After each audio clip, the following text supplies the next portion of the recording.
Welcome to the second Century Lecture, which will be delivered by Professor Germaine Greer. I'm John Carroll, Professor in the History Department and Associate Dean of Outreach in the Arts Faculty. And I'd like to just begin very briefly by thanking all of the people and the organizations who have made tonight possible. First and foremost, of course, we are grateful to Professor Germaine Greer for making the long trip from London, not quite London, close to London, here to Hong Kong. We're absolutely delighted to have you here. Our thanks also to Professor John Burns and the Faculty of Social Sciences, the Hong Kong International Literary Festival, Swindon Book Company for their generous support, and I would personally like to thank Georgina, Cyrus, and Jade from the Arts Faculty who have made all of this possible. Before I turn things over to our Dean, I'd just like to remind you to please turn off your mobile phones. Now, I realize that in Hong Kong, this may require a degree of commitment, even a degree of creativity, regardless of your gender, but please turn them off or at least turn them to silent mode. This is a chance to make history. The first second century lecture in Hong Kong to not have a mobile phone go off. We came really close with the first century lecture last year with Professor Jonathan Spence from Yale. Everything was going great until the last 5 minutes, right? It's now my pleasure to invite Professor Douglas Kerr, the Dean of Arts, to introduce Professor Greer.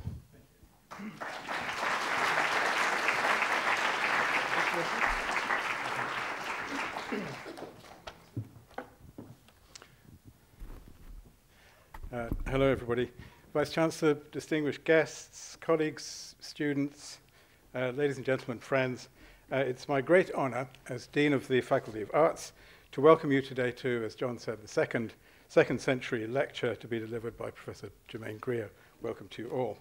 The second century lecture series was initiated by our faculty to maintain the momentum of the universities and indeed of our own centenary celebrations by bringing some of the most distinguished scholars in their field to share their expertise and wisdom with the university and the public. Germaine Greer, as everybody knows, was born in Australia, was educated in Australia and at Cambridge University. Her first book, The Female Eunuch, took the world by storm and remains one of the most influential and powerful texts of the feminist movement. A scholar of literature, especially of Shakespeare and of women writers, Germaine Greer has had a distinguished academic career in Britain and the USA. She's also a broadcaster, a journalist, a columnist, a reviewer, a publisher, and a gardener. Among her prolific non-academic work, I would just mention in particular the memoir, Daddy, We Hardly Knew You, in my opinion, one of the best books about Australia ever written. Let me share with you an anecdote, since this is, after all, a speech. It concerns a very callow final year Cambridge undergraduate who traveled to Warwick University in 1972 to inquire about postgraduate studies there. Germaine Greer was by far the most famous person at Warwick University in those days. The Female Eunuch had been published just a couple of years before. All this student's friends had read it and urged him to keep an eye open for its author when he visited the campus. At the very moment when he arrived for his interview in the arts block at Warwick University, the lift doors opened to disclose unmistakably the author of The Female Eunuch. As the poet says, a sight to dream of, not to tell. Ladies and gentlemen, at that moment, I found myself completely tongue-tied, and we passed each other in silence in the lift lobby. When I next came to Warwick University, Germaine Greer had left. But by an extraordinary coincidence, we are reunited here today. And I'm able this time to tell Professor Greer how much she has meant to my generation and to those who have followed. As you know, intellectuals are enjoined not just to interpret the world, but also to change it. Germaine Greer is one of those remarkable people who really have changed the world. Not single-handedly, of course, but as the most eloquent spokesperson for a worldwide movement, and not conclusively, since the work of understanding gender in relation to politics and culture and justice still continues. We are most delighted that she is continuing it here today with us, with a lecture on culture and gender. Please join me in welcoming Professor Germaine Greer.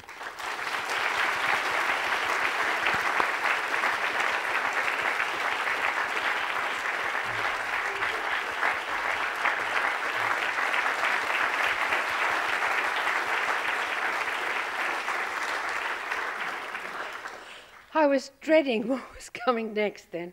I thought, what appalling thing did I do? And as it turns out, I did nothing. Phew.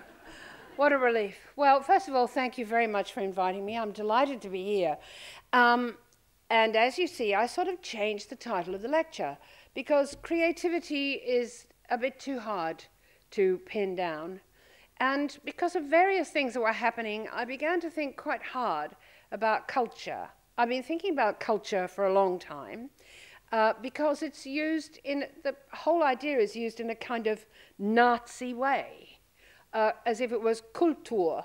And in fact, lots of people from the counterculture like me would have spelt it with a K because for so many years it was used as a way of sidelining the counterculture, which is where all the creativity really was at the time.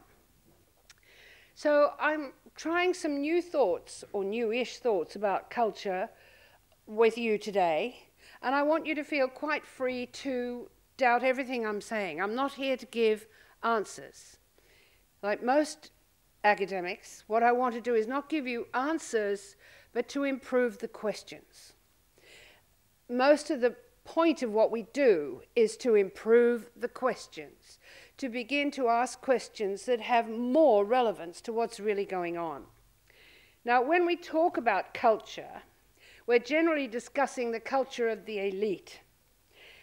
In fact, all human beings have culture, and we would do well to keep that fact in sight.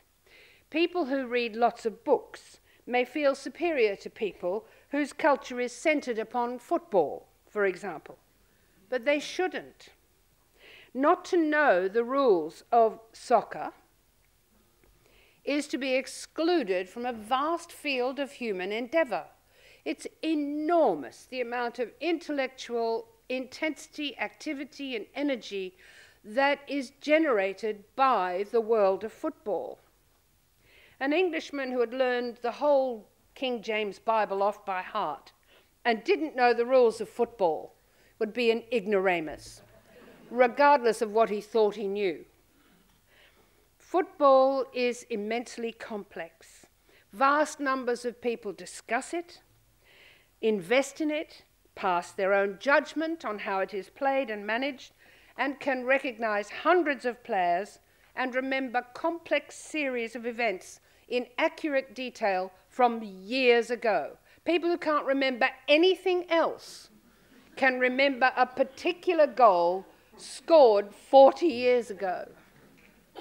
So the interesting thing to me is that it's evidence of intellectual activity of considerable complexity that is not to be seen confronting the established cultural icons and fields of endeavor. Something odd has happened in our culture to some of the commonest kinds of cultural activity that they've become disjunct from the mainstream. And this is one of the things that this talk today will be circling around. I can't hope to be more cogent than that, because every time I reread this lecture, I have more questions to ask about what it deals with. Now, when it comes to Mesoamerican culture, we understand perfectly well that ball games are an important part of it. They were for hundreds of years over an enormous area from Arizona to Nicaragua, and we know that there are stone ball courts in the temples of the Mesoamerican peoples where ceremonial games of a kind of football that was played with a big heavy rubber ball that was hit with either your elbow or your hip or your head, beginning to sound a bit more like soccer. And we're prepared to treat that seriously and understand it. But when it comes to football in our own culture, we tend to apologize for it.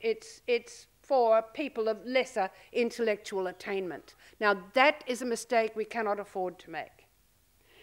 The culture of a people is expressed in everything they do, in the shape of their houses, their fields, their implements, their clothing, their songs, their music, and not simply in their temples, in their monuments or their literature. When it comes to understanding the role that women have played in culture then, it's important that we keep all these fields of activity in view. Consider this. All over the world, women teach children to speak. This is the bedrock of all culture. There is no culture without that. Now you may say, well, men can do it too. I have no doubt that they can. But as of now, they don't. And that's the issue. And we've got very, very few studies that show women with babies, tiny babies, talking to them all the time, language flowing over them, bringing responses. The most important discovery a baby will make is the difference between itself and the person who's holding it. It's a huge leap in intellectual ability and activity. And this happens in this arena, this most important learning time. Now, this is what enables all of us, or nearly all of us, some of us are not able to form concepts. Now, you don't have an idea until you have a name for the idea. And the idea will be different in your culture, possibly, from anyone else's, and the name will be different too. But this is how you become you. This is what enables most of us to understand relationships. This is the matrix, and it's not accidental that we use that word, the word that also describes the womb, that describes the planetary patina from which all life comes. Now you may say, well, is it right that women do this? Should this change? Will it change? Is it changing? And there's some significance to the idea that it is changing because more and more children are spending more and more time dealing with other kinds of information, being parked in front of the TV, spending the time they should be talking with their families in their rooms, on their phones, in the dead of night, and so forth. Now, it's interesting that the world over, the teachers of speech may be themselves illiterate, that what they teach comes from the storehouse of memory. Preliterate societies are characterized by a far greater capacity for remembering than literate ones. The generation reliant on the World Wide Web would probably carry their memories in their pockets rather than in their minds. We need to be aware, however, that remembered stories are unstable. They change and diversify. Different local themes and motifs are apt to work their way into the story. The meaning of words slips and slides. New inventions and changed lifestyles disrupt the line of transmission. So your grandmother has a story about what happened in the war, and then your mother has a different version, and so it goes on as you're taking different things into consideration. Nevertheless, oral history, as it's now called, is very much a matter of text. It's important not to interrupt people who are recounting a memory because they lose the thread. The thread is made of text. The illiterate peasants telling of their experiences during war or famine will have edited and shaped and selected the utterances to express their notions of how they wish to present themselves and their most dramatic experiences. My Italian housekeeper would begin her account of the most traumatic day in her life when German troops shot her brother dead by describing the weather. If anyone interrupted to tell her to get on to the confrontation with the soldiers, she would either abandon her tale or go back to the beginning. And if you remember the famous little old wives' tale, Elizabethan play, the good wife keeps saying, "Don't interrupt me, don't interrupt me. If you interrupt me, I shall lose the thread." Because all the time, of course, we are editing our memories. We are constructing versions that will be of use to other people. And we have a right to do that. We have a right, as long as we're alive, to invent ourselves. So it's impossible to think of human expression without text. The difference between text and literature, though, is one of authority. We assume that what is written is permanent and unchanging. It can't be forgotten because it's been monumentalized, put down, as we say, in black and white.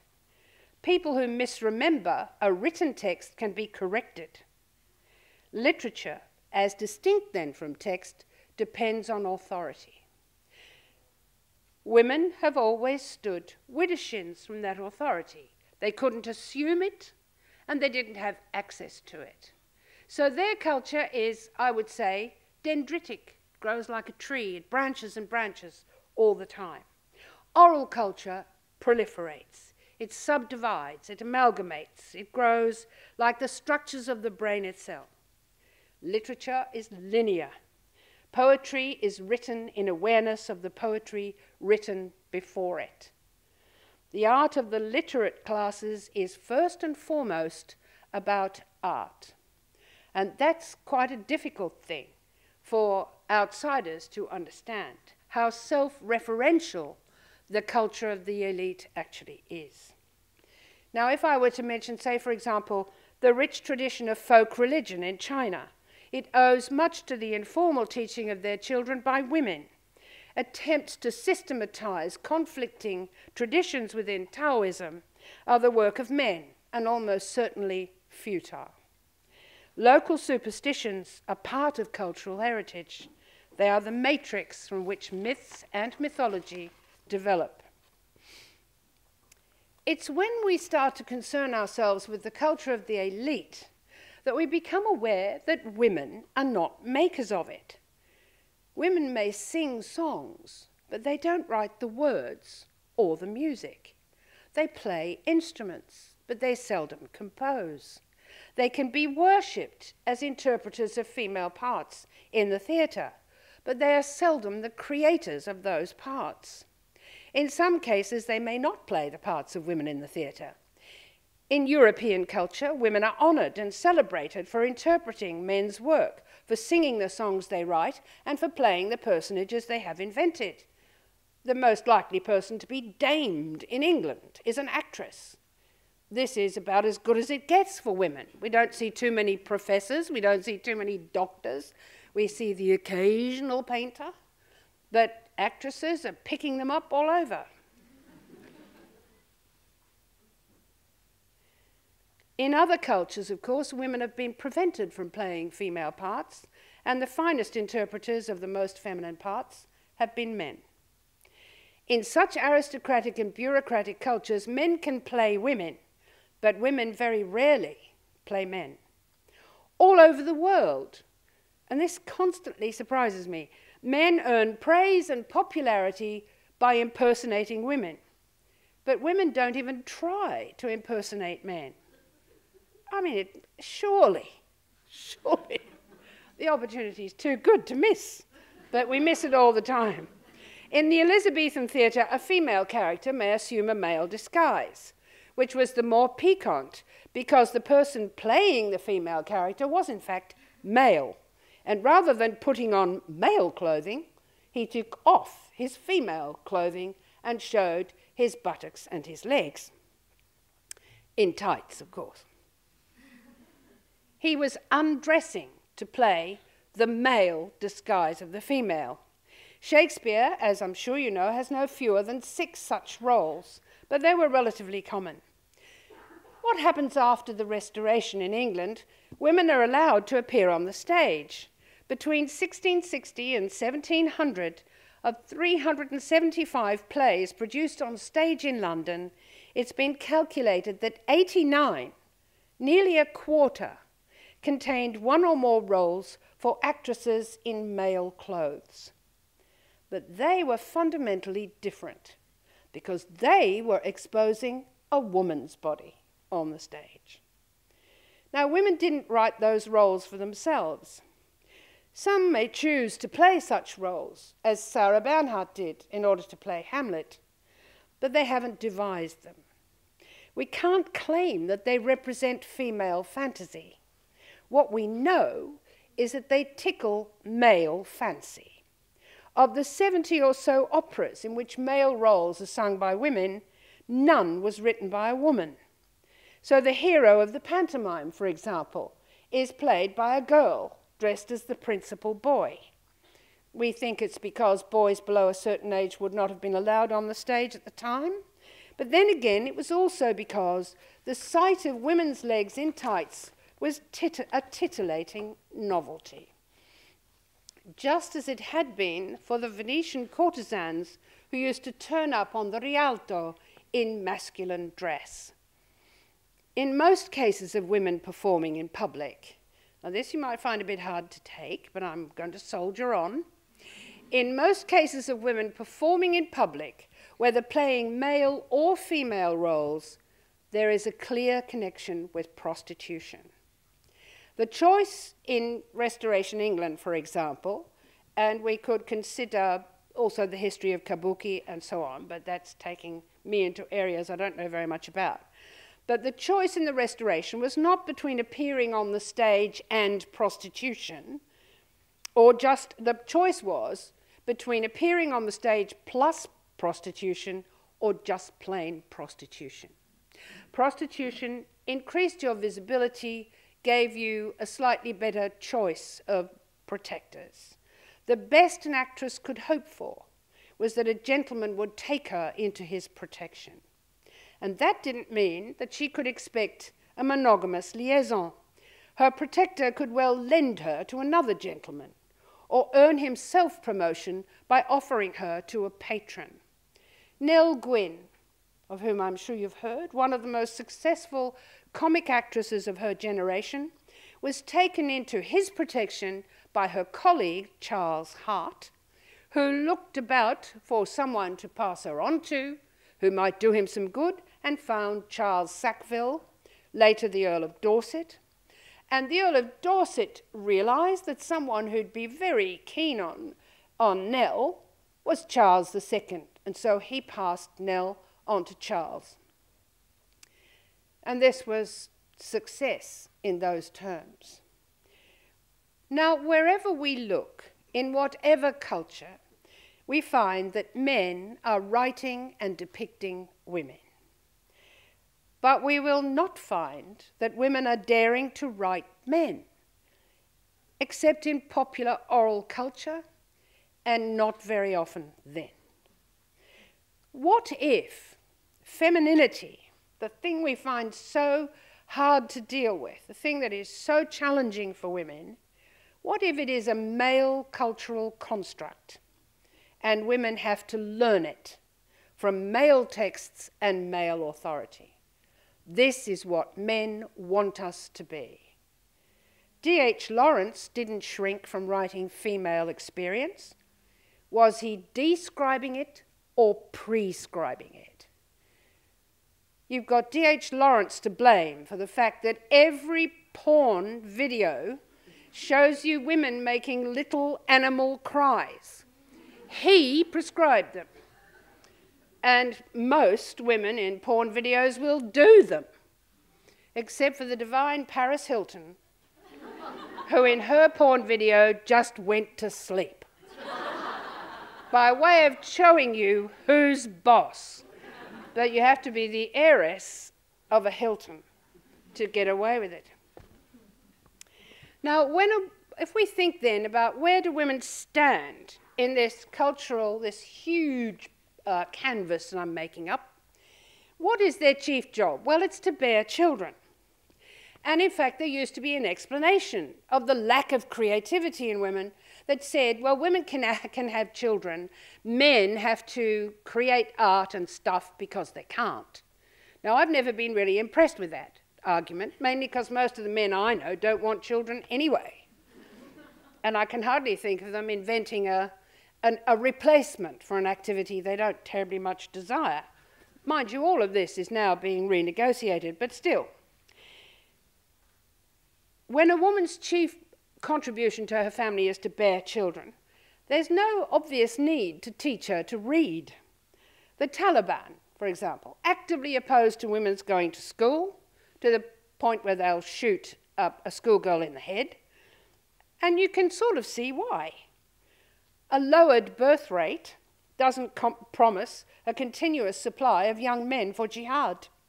Even without religious fundamentalism, it's clear that if a woman is likely to suffer pregnancy wastage, to miscarry or lose children as babies from childhood diseases, or to lose her life in childbed, there's no point in teaching her to read. If she's also an unpaid farm labourer, she has no opportunity to read. And reading, and literature generally, are related to specific life choices that are irrelevant in her case. However, it's when children's survival rates improve that the numbers of pregnancies falls and the opportunity and the demand for women's education grows. These days, those of you who've been involved in the campaigns for female literacy will be able to tell me that the principal argument is only by raising women's educational acquirement will you get a lowered birth rate. And I'm always saying, can't it be an aim in itself? Why do you have to justify it by making it part of birth limitation? In terms of civil rights, we should be able to argue for it. And it gets me that it's argued in these terms. Because the only thing you'll see, demographic transition happens when women's educational standards rise and birth rates fall. Therefore, we say, let's educate women. Not a good enough argument, an anti-feminist argument in itself. But you have to make do with what you've got. Now, if we think of the history of literacy in the West, it's rather different in the Orient, I know. When printing with movable type came to the West, it was driven by a perceived social need. That need was for the faithful to be able to read the Word of God. That is the collection of old Hebrew texts that we know as the Bible. By an extraordinary act of faith in the translators, people all over Europe began to believe that salvation came in the form of a book. And so women, finally, were taught to read. But people who can read can't necessarily write. In the 16th century, women in Europe set about teaching children to read in dame schools. Boys might learn to write, but girls were more likely to be taught to sew. Children learning to write wrote on a slate. Paper was far too expensive and in most cases not available at any price. Now, in the West, writing was a manual skill. Scribes were taught to write what we call fair hands. Illiterate people would come to the scribes who worked in the inns that were our first office buildings and told them what they needed a document for, and the scribe would render it in the correct terminology in what eventually became known as secretary hand. Gentlemen dictated to their personal scribes, who were called secretaries. Those who had been taught to write also had an informal hand that they used for their own jottings, and that's where we get the word scribble. You scribble, the scribe writes it out properly. And they had a more legible hand. For example, King Charles or the Duke of Dorset both could write a clear letter that could be read, and would do it in the case of a confidential communication. So you had all these different kinds of writing. But then there were women who weren't taught to write. A very few fathers or mothers, but fathers usually, would insist that the daughters were given some training in writing. Mostly women who wanted to write, and they had a duty to write, because they had separated from their families, they needed to write back to their parents, they needed to write to their sisters and brothers who were married to other people, and so they wrote personal family letters. They taught themselves to make the characters by looking at printed books. So they did unjoined up writing. And you can tell a woman's hand a mile off, because first of all, she's taught herself how to make the letters, and she's also invented the spelling, because no one told her how to spell. There was no agreed way of spelling all kinds of common words. So one of the other wonderful things about women's writing in this period is that it's phonetic. You can hear the local accent in the way that they write the letter. So what's the downside? The downside is there's very few of these letters have survived. People kept letters that related to property, that related to lawsuits, that related to politics and history, but family gossip, apart from the fact it was considered perhaps too revealing to outsiders, family gossip was routinely destroyed. So we've retained very little of this extraordinary kind of female. But remember, it's pretty well always upper class, the gentry, the property-owning classes who bother with this sort of thing. So it'd be lovely to spend your life as a feminist scholar hunting women's letters, but you won't find them. In the end, you have to agree to do without them.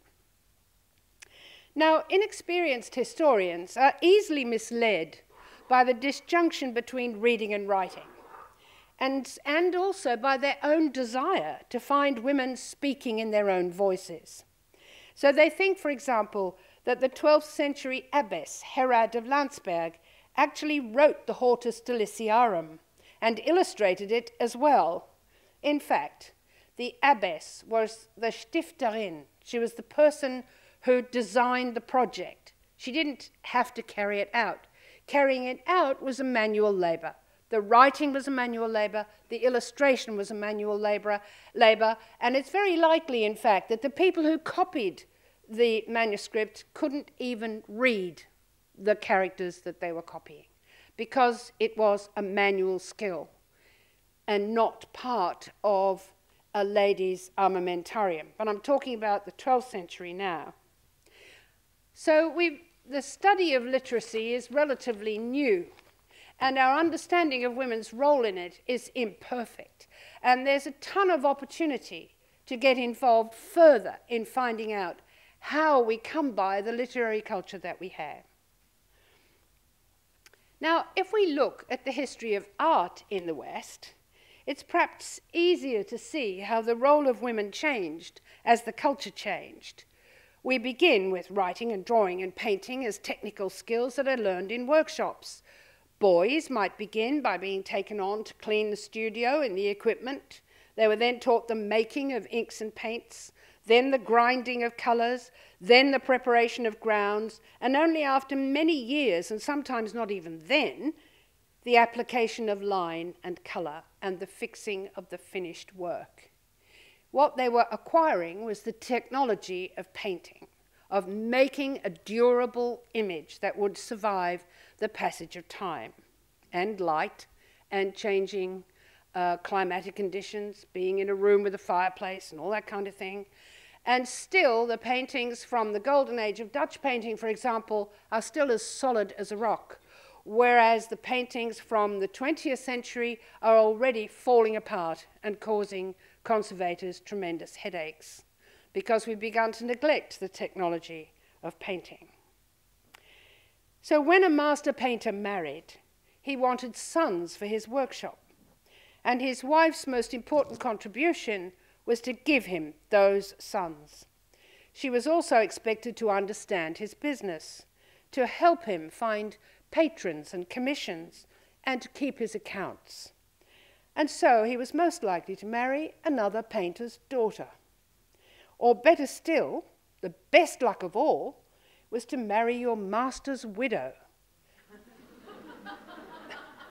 Then you were set like a jelly, as we say in Australia. His own daughters would expect to marry painters, preferably those whom their father had trained. Art was a family business in the West. It was not an aristocratic accomplishment as it was in the East. Nobody thought in those days that artists were different from other people. They just had a different trade. They did a different thing. It was the training that distinguished them, not innate ability. And no one even used the term genius, which is where all our problems, in my view, stem from. So if you take the 16th century painter Peter Bruegel the Elder, he begat Peter Bruegel the Younger, who begat Peter Bruegel the Third. Peter Bruegel the Elder also begat Jan Bruegel the Elder, Velvet Bruegel, and he begat two sons, Jan the Younger and Ambrosius, and three of Jan the Younger's sons became painters, Jan Peter, Abraham, and Jan Baptist Bruegel. Now you'll notice in that account I've copied the Bible and just given you the male line. Peter Bruegel's mother-in-law was the painter Maiken Verholst. His wife was her daughter, Maiken van Alst, daughter of his master, Peter Koeke van Alst. He died when his sons were still small, and their grandmother trained them using watercolour, which was becoming a much more accessible medium and leads to a complete change in who makes paintings. Except remember that watercolour is still cheaper, more fragile, and probably much more perishable than the oil paintings that were being made at the time. Jan Bruegel the Elder had two daughters as well, and they both married painters, and their sons became painters. Now, interestingly, in Soviet Russia, the families of artists often came in families and were regarded as workers like any others. The notion of the artist as Superman was simply not entertained by the Soviet realism school. This we would now regard as the purest Philistinism. But artists who regard themselves as superior to other people and are regarded by their admirers and followers as above other people can become a cultural liability. Freud said that the artist is driven by clamorous needs for honor, power, riches, and the love of women.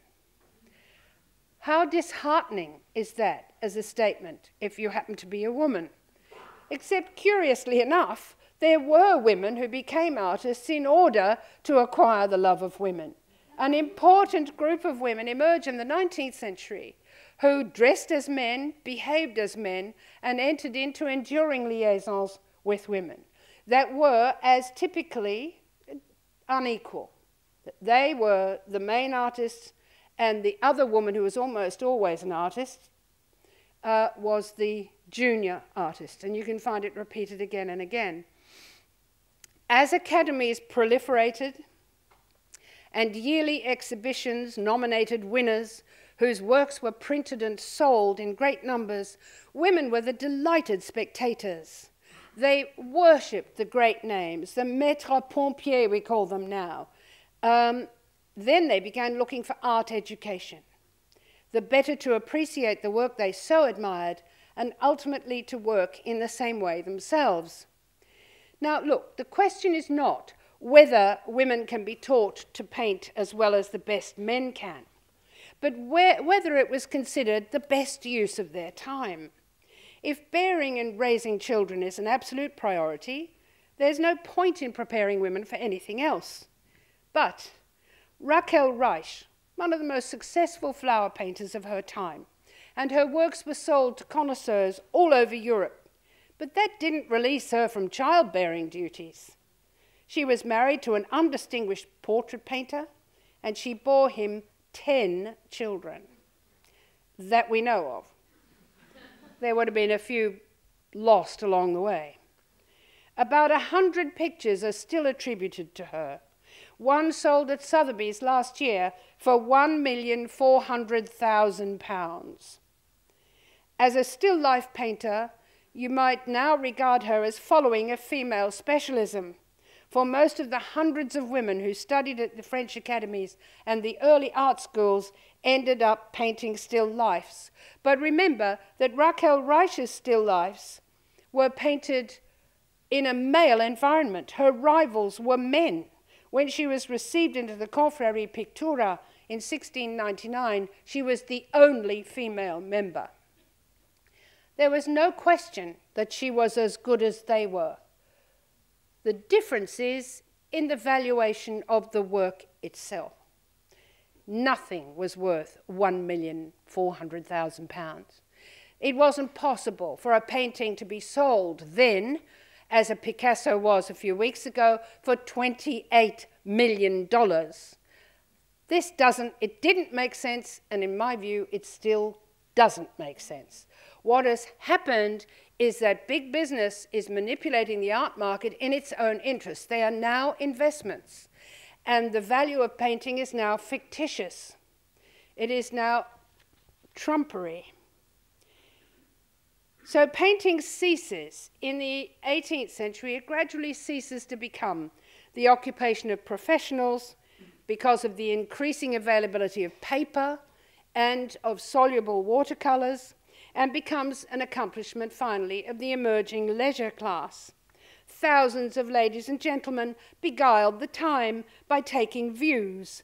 When they travelled to exotic climes, they recorded what they saw, and the drawing master became an important member of well-to-do households.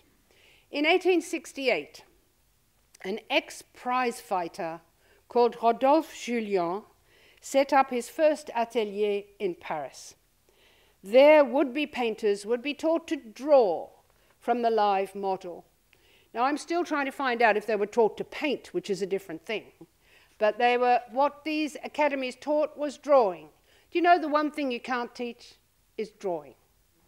When people draw, like Tracy Emin draws divinely, but no one taught her to do it. It's like handwriting. So what do you teach? You teach a style. You teach the Slade style, for example, unmistakable. You can see it anywhere. All draw like Tonks, because Tonks made them draw like Tonks. Students from all over the world came to Paris to join the Julien atelier because they could draw from the undraped model, from the nude, in fact. Amongst them were hordes of women, and Julien realized he was onto a terrific thing. So he opened one atelier after another where the women could actually crowd in and draw from the nearly undraped model. The model was usually caleçonné, usually had knickers on if he was a man. But more often they got children to draw. It was considered right for women to draw children. And so they drew away these doleful children standing as John the Baptist. And you know, the other thing is that the women's atelier cost a lot more than the men's, and they got a lot less teaching. The master would come in maybe once a week as they'd been standing, scratching away with their charcoal, day after weary day, and then going back to their cold water flats in Paris. And their parents were paying, who were mostly American, Canadian, Australian, were paying the wrath of God to keep them in Paris. It's one of the enduring mysteries is why so many families thought you could do that. You send off your poor old daughter to Paris to become a painter, when the chances of her being able to make a living were practically zero. All these women were under the spell of art. All the teachers were men. All the teachers, well, that's not quite right. There were a few women. In Cognet's salon, for example, in his atelier, which is older than this one, this is a complicated story, and if you're really interested, I'll give you the details of an essay that I wrote about it for an obscure academic publication that will tell you exactly how this story unfolds. Now, despite all these hordes of women studying art, when Geraldine Norman came to write her book, 19th Century Painters and Painting, she included only 6 women out of 700 entries. Now, if I was a certain kind of feminist, I might muscle up to Geraldine Norman and say, you should have done 50-50. And what would Geraldine have said? Then most of the book would have been full of sludge. It wouldn't have been worth reading. She made an informed judgment, and the judgment did the women down. Now, some of you may remember that the German painter Georg Baselitz got himself into tremendous trouble in, I think it was January 2013, by saying that most women can't paint. And everybody had an answer. Everybody leapt into the fray and said, well, most men can't paint. That's certainly true. Most art is bad art. You don't get good art without bad art, so you just have to put up with it. And it was with an interview with the German magazine Der Spiegel. Women don't paint well, that's a fact. Then he said they simply don't pass the market test, the value test. As always, the market is right. Now, Baselitz is, I suspect, very poorly educated, came from East Germany and crossed over to West Germany. But the market is nearly always wrong. I mean, the least important aspect of anything selling in the art market is the merit of the work. It's got nothing to do with it. Everything is decided by other factors. And that's true in the case of Baselitz himself. Raquel Reich would seem to have passed the test. She was competing with the guys, and all of her stuff got sold to foreign connoisseurs in Europe. When she was visited at the end of her life, she had nothing to show because it was all gone. Baselitz earned £3.2 million for his work Speculatius, which was actually painted as long ago as 1965. He should worry about that. That was his best ever in the sale room. But the interesting thing is, the money didn't go to Baselitz, did it? It went to Baselitz's patron, Christian Durkheim. It's exactly the same situation as we have in the Middle Ages. You have a businessman with unlimited funds who is a connoisseur, who is making a personal collection, and who has enough knowledge of the whole area to make the right choices. In 2011, Christian Durkheim sold his collection of paintings.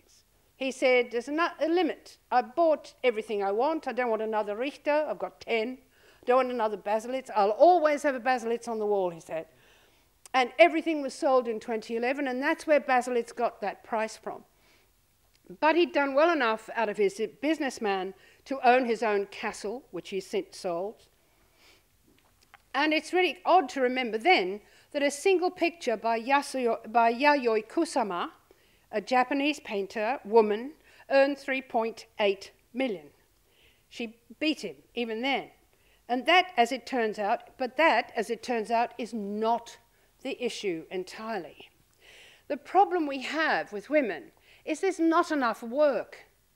Where is it?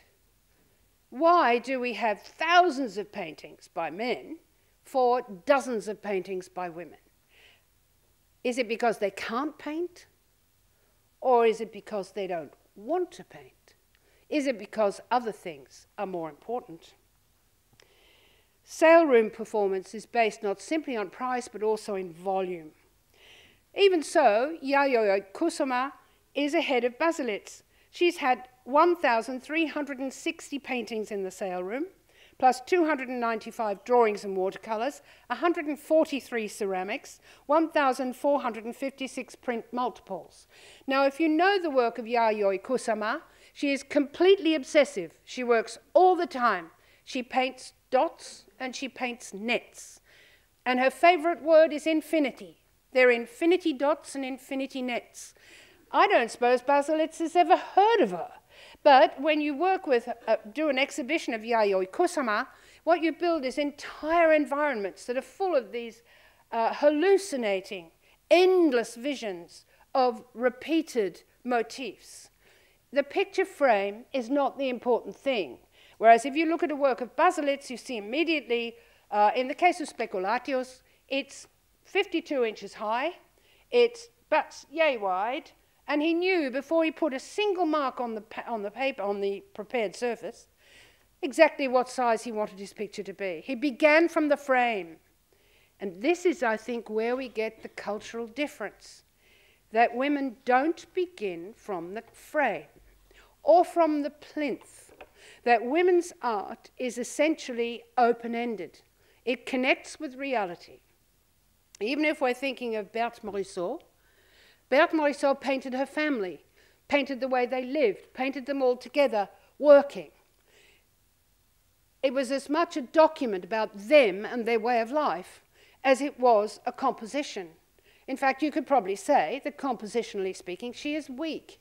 And you could say that about many women painters, because they're not actually thinking in terms of creating a monument, of cluttering up the future with monuments to themselves and their egos, where Baselitz is thinking of nothing else. Now, Baselitz, you could say, can't paint. He's been finger painting, as well, as far as I know, for years. But the paintings are extraordinary. They're full of rage, they're full of despair, and they're self-portraits, which is odd. Most men don't do that. Lots of women do that. There are some things about Baselitz that are weak and feminine. And it stems probably from the same thing, from his broken heart about what happened to the civilization of East Germany under two different kinds of totalitarianism. He is a tragic painter on an enormous scale, but he has the authority to make that statement. Whereas a woman, what if I could say to Baselitz, you realize, I agree with you, women don't paint as well as men. And even the best women painters don't paint as well as the best men. And you could even argue they don't even paint as well as the second best men or the third best men. That's not the issue. Have another look. They're not painting. They're doing something else. As soon as we got cameras, women started taking photographs. What was the difference? When you take a photograph, you don't control the subject. The subject exists independently. It doesn't come with a set picture frame. You might crop it in the end for a composition. You are already making a connection with reality, with real life. So what do we get? We get women doing mixed media, doing installations. And by doing that, what do? They break the connection with the market. It's completely bust. Why? Because Christian Durkheim isn't going to buy an installation. He wants to buy a portable icon of his wealth and power, amongst other things. There's no use buying a suitcase full of bits and pieces that you have to ask the artist to come and position the installation. You know what it always says? It always says things like variable sizes. Because, in fact, there's no fixed form for the thing. It's actually completely disintegrated the whole discourse. Does it make it worse? Does it make it better? It certainly makes it cheaper. In fact, it's almost impossible to sell an installation. So that it wasn't good enough for feminist professors in London to say, Baselitz is talking nonsense. Most men can't paint, and most women can't paint either. And then implying that actually beyond that point, there was parity. Because we could name women who sell well, who make a lot of money in the sale room, but this is not the case. If we look at the Tate, again, a collection founded by a businessman, a sugar merchant. The Tate has 74,000 plus works. Can you guess how many of those are by women? 3,000 and some. That's 4%, between 3 and 4%. And why is that? You could say, oh, it's because Nicholas Sirota is a man. No, it isn't really. He's the director of the whole Tate setup. But the actual Tate Britain and the Tate, not the Tate Modern, but the Tate Outreach, or whatever it's called, both headed by women. You also know that the whole gallery business is run by women, that most of the staff in our public collections will be women. And they haven't chosen women's work? It's not that easy because, in fact, a great deal of work goes into our public collections by gifts from businessmen, by family members, and sometimes just because it's the routine. Prints, for example, all get sent to the museum. Extraordinary, isn't it? And then you want to ask yourself, okay, if all this huge art activity has been generated by men, and women have got this tangential relationship to it, have actually developed the new media work in the new media as well as anybody. Someone like Eva Hesse, one of the most influential artists of the 20th century, died when ridiculously young, but has left her mark on all kinds of artists.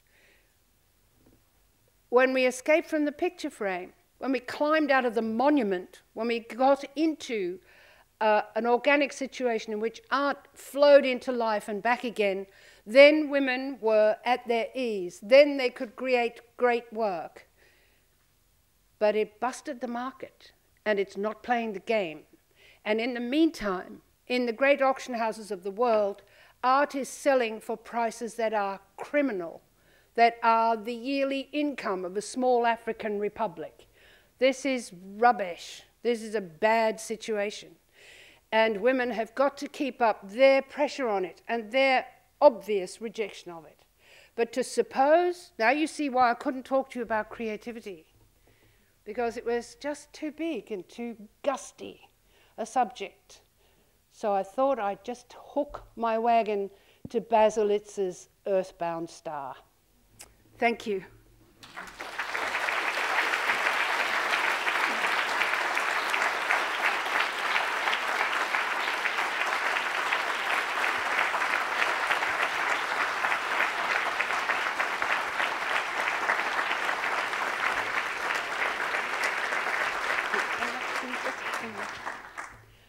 Now, I did want some questions here because I was kind of wandering about my subject a bit. And I wanted to know, I wanted to get some feedback from you as to whether anything I was saying made sense. It's always a help. And I generally handle my own questions because it's quicker. One word of warning, I never take the first question from a man. You can have all the others, but you can't have the first one. Okay, yes?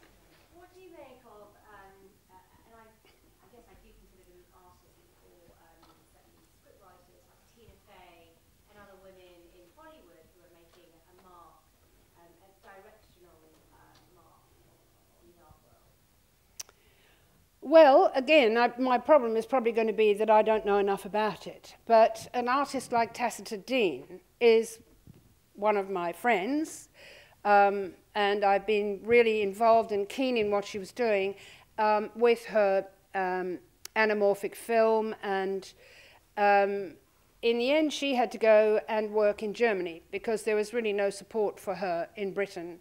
And she's this is the other odd thing about this kind of art. Because it can't make any money, it has to exist in the museum setup. And I suppose even, I don't know enough about scriptwriters because I've kind of given up going to the movies since I can hardly ever go without having to look at the carpet because someone's being disemboweled or has their eyes being poked out or something. I was fed up with the whole thing. So I tend to watch art video when I watch anything in the moving pictures department. But again, it's a thing that women are really good at. And Tacita's films, I think, are amazing. But again, she doesn't even tell you which order you watch them in. You can watch them any way you like. Actually, just following on from that, the women that I've noticed kind of making a name for themselves in Hollywood tend to be people who write these serials, not just a film in a frame, but a script line that develops over months, if not years. So I wonder whether that's connected to your idea that it's a more organic approach that women are better at. Well, but it's also the case if you're working, I mean, I'm not familiar with the context here, but if you're working in film, you're working with groups of people, and you have that tricky thing where everybody has to have some creative input. You can't just ignore them, and, well, unless you're Walt Disney, you can probably ignore them, but then you'd be dead, wouldn't you? So, so I haven't answered that very well, I'm afraid, because I just don't know enough about it. Who's next? Come on, we haven't got very much time. Yes?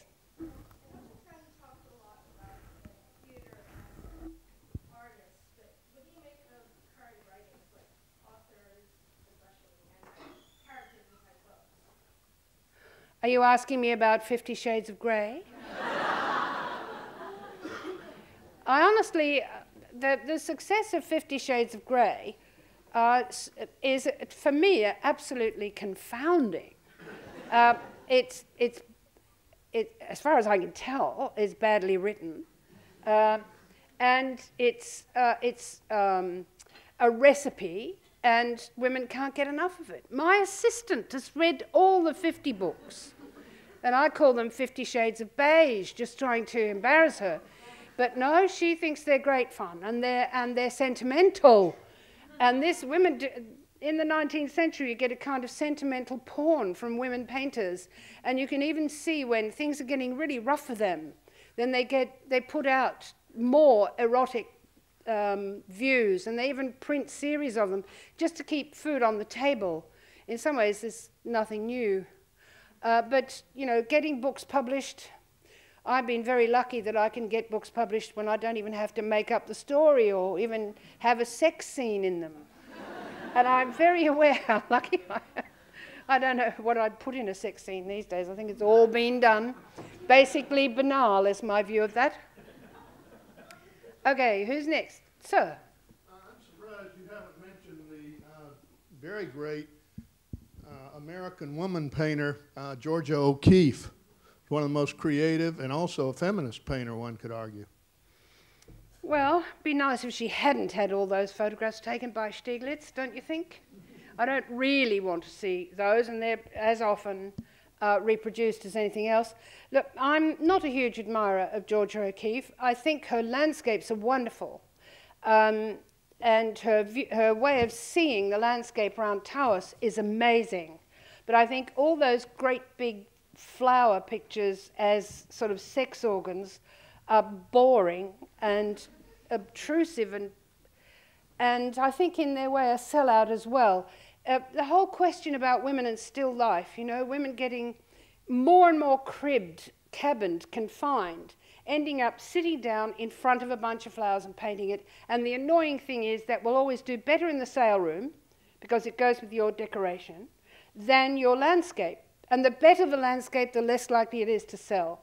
It's been an ongoing puzzle of mine that so few women have painted landscape. There was all this nonsense about the life class. You can't paint unless you go to what bollocks? I mean, it's nonsense. All you need to do to paint landscape is be able to see. But the women, in so many cases, just can't see it. There's a whole school of painters called American Impressionists. Not one of them is an Impressionist. They haven't understood the first thing about Impressionism. So they paint things that have got sunlight in them, and they're plein air, and they call it Impressionism. I'm not an admirer of Georgia O'Keeffe. I don't think she's a great painter, and I'm prepared to swear on a stack of Bibles that I can't bear Frida Kahlo. You know, I think Frida Kahlo's paintings of herself endlessly are advertisements for the performance that was Frida Kahlo, which was phony from the get-go. And it goes on like that. There's a lot of truly cynical, bad painting by women. And they've got their fans. I mean, people who hate art love Frida Kahlo, so there's no shortage of buyers. Yes? Big topic, but a lot of Australian original art is produced by women. Obviously, complex issues around the economy of that. Just your thoughts on the topic. Well, it's a funny old story, isn't it? Because it starts with Geoffrey Barden, and it starts with Papunya, and with the elders who, because you have a whole uprooted group of Aboriginal people from all over the place, they're all shoved together in Papunya, and if you were ever there, you'd know it was a concentration camp. I mean, it even had armed guards. What did the elders decide? They had to teach the children some of the dreaming. They had to give them. So they painted. Incidentally, that first painting, the most important historical painting of the whole movement, is gone. So what happens then? Geoffrey Barden wants them to paint in earth colours. So and he goes backwards and forwards from Alice Springs and brings the colours, brings the canvases, and the men paint. The women didn't paint for years because Barden didn't think well, who knows what he thought? He never bothered to even say. But eventually the women start to work. And then you get pressure saying, well, why have we got to do earth colours? We're using acrylics. So suddenly they get the whole range of colours. And then you get Emily. And Emily Kame-Nyuarai great, great painter. But again, it's a bit like Basilitz. Basilitz works round the canvas, and so did Emily. The canvas was on the ground. She didn't know which one was the top or the bottom. She never put an arrow on to say hang it this way.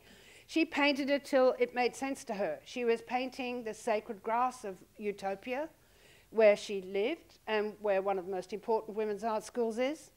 And the paintings, now it's all ghastly because the works have no, well, a certain body of work has provenance. We know that they're Emily's works. They come from a cattle station in Northern Territory where the work has been kept. But it's turning up everywhere, and they're awful, vile daubs, and they're selling for huge amounts of money because somehow Emily's name has been tagged onto them. And now we've got to a stage where in the one exhibition I saw 3 years ago of paintings connected to the canning stock route, all by women, and the people who put on the exhibition went to where the women were camped with the colours and with the canvases, and the women obligingly painted them. But what's happened? You know, white folks have always had too much to do with this. They've dictated the size of the picture. When Emily was in the Venice Biennale, they gave her long, thin canvases to paint stripes across. It's a mess. And I think it's true to say that it's probably over. Yes? Do you have any thoughts on Dame Barbara Hepworth's sculptures? I like Elizabeth Frink better. But it's partly because Elizabeth Frink got so little recognition. And she was Dame in the end. And Barbara Hepworth just gets endless.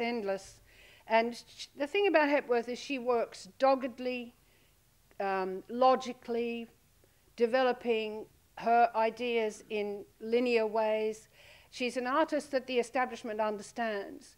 But Elizabeth Frink's way of depicting the tragedy of masculinity, which makes her rather like Basilitz, I think is just heart-rending. She has such compassion for these blind masculine figures, and no woman ever painted the masculine torso better. They're sexy, but they're vulnerable at the same time. I love Frink. I know I should love Barbara Hepworth, and I do try.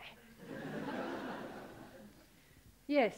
I was wondering, standing from an educator point of view, how is it possible to ensure balanced exposure to creative opportunity for both genders when you're a teacher? Well, let me say this about teaching, especially if you're teaching art. The problem here is that everybody now does art at school. Everybody. And then what? They never do it again. The one thing they learn is that they're no good at it. Is that what they learn? Or they don't like it? Or that it's about how did we manage to discredit art by teaching it? There's no question that that's what happened. And we now have a public that just don't get art, especially in England. I'm hoping things are better in Hong Kong, but in England it's extraordinary. The ignorance, the level of ignorance and disinterest is extraordinary. They're interested in the prices, but they're not interested in the work. They don't know how to explain it or how to communicate with anyone about what's good, bad, or indifferent about it. And they'll pay more for a Lowry than they would for a Picasso. And at this point, you just want to blow your brains out. I mean, what? Equal creative opportunity. In the end, if they really want to, they'll make their own creative opportunity. You remember, there's Emily Dickinson writing some of the most perfect poems ever written in English, and just doing it because she's like a caterpillar. All she can do is make silk. And so she made her silk. And the artist is like that. The artist doesn't know what he's doing. I don't think Basilitz knows what he's doing. Durkheim knew what he was doing. And this is what Oscar Wilde said. We can't explain our work. The truly creative people are the people who recognize it and explain it and help other people to see it. I guess if you're in the actual pedagogic situation, you try to make art as much fun as you can. And you try to think of all the different ways that you can do it so that people are not judged by their poor hand-eye coordination or their clumsiness or left-handedness, if they're me. and so forth. But I think it's tough, especially, I mean, I was called in to an examiners conference. It was actually at the Tate in London. And one of the examiners told me that I was asking why a young woman's portfolio on Tracy Emin had been rejected. And here's this teacher said, but Tracy Emin can't draw. I couldn't believe it. What's she doing teaching art? Can you teach art in the end? I mean, who taught, I was going to say Banksy, but I think he's a bad artist, so I'm sorry. Well, last question, sir. Okay, I'm just looking at the blurb for this talk, and you open up with, is human endeavor like bird song? And you talk about the bird song that's meant to seduce female birds. Well, I read a piece in The Economist. It's a review of a book, and it talks about the bowerbird that constructs these beautiful, like, constructions on the ground and decorates them very, very carefully to attract females, not to dominate other males or drive off other males. And in the review it says, could these bowers emanate from an aesthetic appreciation comparable to that manifest in human art? Well, the bowerbird is a male, right? Yeah, but I do agree. I do think there is an element of male display.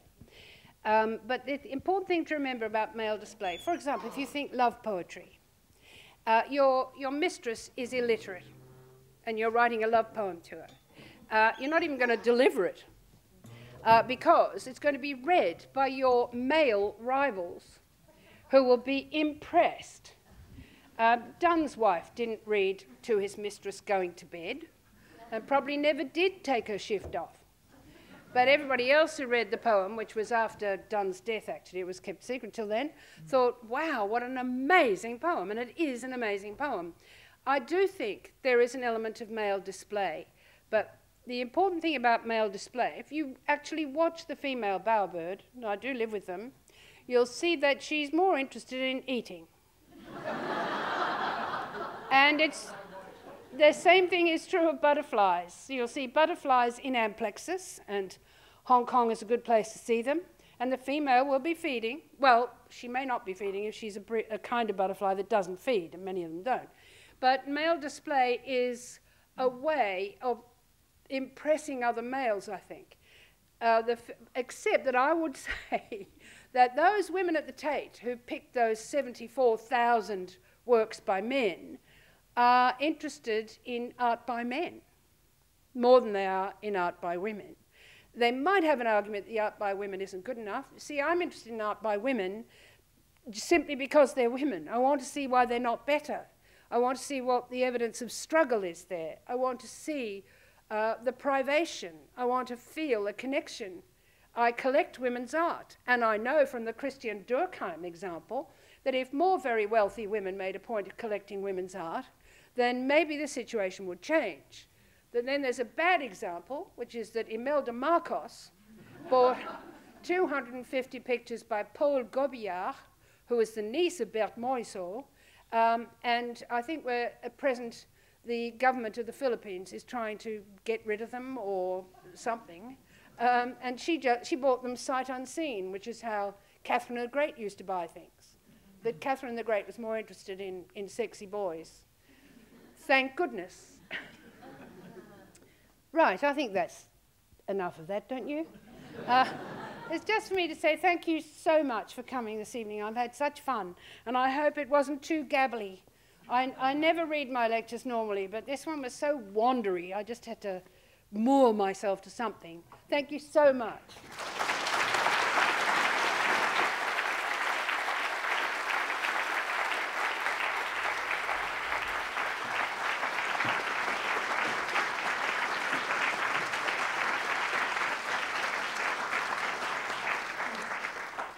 Well, you won't find as many butterflies in Hong Kong as you did the last time you were here. But thank you for a wonderful, wonderful lecture. And we're not going to let you go before we present you with a souvenir. And to present the souvenir, I'd like to invite Miss Ingrid Wong. Ingrid is an undergraduate student, but also is head of our Undergraduate Arts Association. Ingrid, please.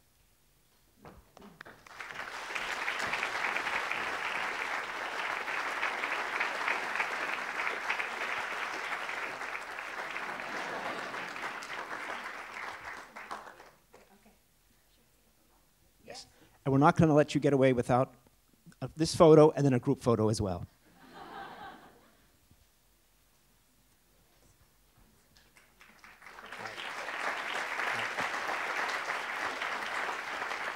Thank you very much. I know everybody would like to, some of you would like to carry on the conversation a bit. Some of you would also like to have Professor Greer sign books, which she will be happy to do outside.